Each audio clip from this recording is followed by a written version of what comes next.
NPS VS ops, राष्ट्रीय pension योजना में संशोधन कर सकती है मोदी सरकार, कर्मचारियों को मिलेगा पुरानी स्कीम जैसा लाभ। केंद्र सरकार इस साल के अंत तक राष्ट्रीय पेंशन योजना एनपीएस में संशोधन कर सकती है।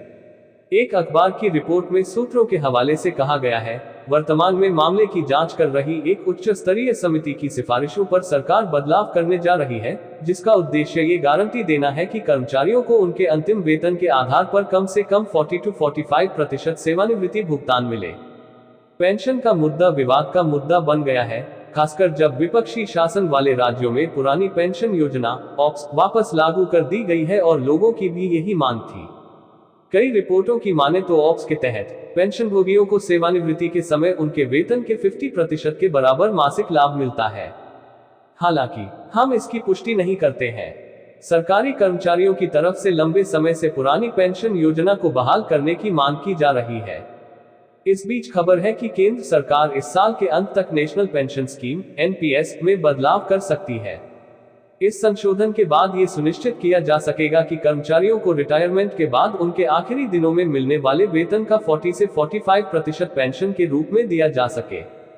इस बारे में एक उच्च स्तरीय पैनल की तरफ से सिफारिश की गई है।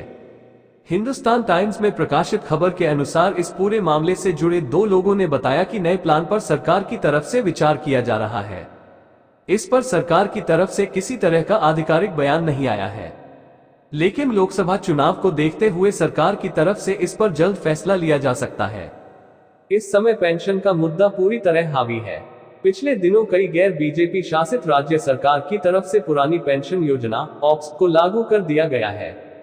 पुरानी पेंशन योजना के तहत कर्मचारियों को अंतिम वेतन का 50% पेंशन के रूप में देने का प्रावधान है।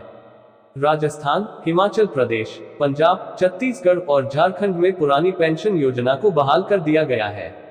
इस पर अलग अलग अर्थशास्त्रियों ने विचार प्रकट करते हुए कहा था कि इससे राज्य सरकारें दिवालियापन की तरफ जा सकती है।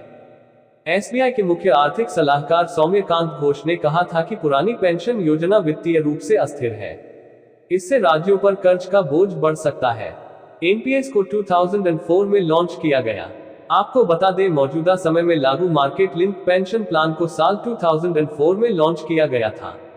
इसमें कर्मचारियों को मूल वेतन का 10% और सरकार को 14% योगदान देने की जरूरत होती है, जबकि पुरानी पेंशन में कर्मचारी का किसी तरह का योगदान नहीं होता। सूत्रों का दावा है कि अब सरकार कैलकुलेशन में कुछ बदलाव करके रिटायर होने वाले कर्मचारियों को हायर रिटर्न दे सकती है। इसके बाद कर्मचारी और नियोक्ता के कंट्रीब्यूशन में भी बदलाव संभव है। एनपीएस के तहत कर्मचारी टोटल कार्पस की 60% रकम को रिटायरमेंट के समय निकाल सकता है, जो कि टैक्स फ्री होता है। एनपीएस में बदलाव की खबरों के बाद यह उम्मीद है कि सरकार किसी भी कीमत पर पुरानी पेंशन योजना ऑप्स को बहाल करने के पक्ष में नहीं है। पिछले दिनों वित्त मंत्रालय के एक अधिकारी ने रॉयटर्स से बातचीत में ओपीएस को लागू करने से मना किया था।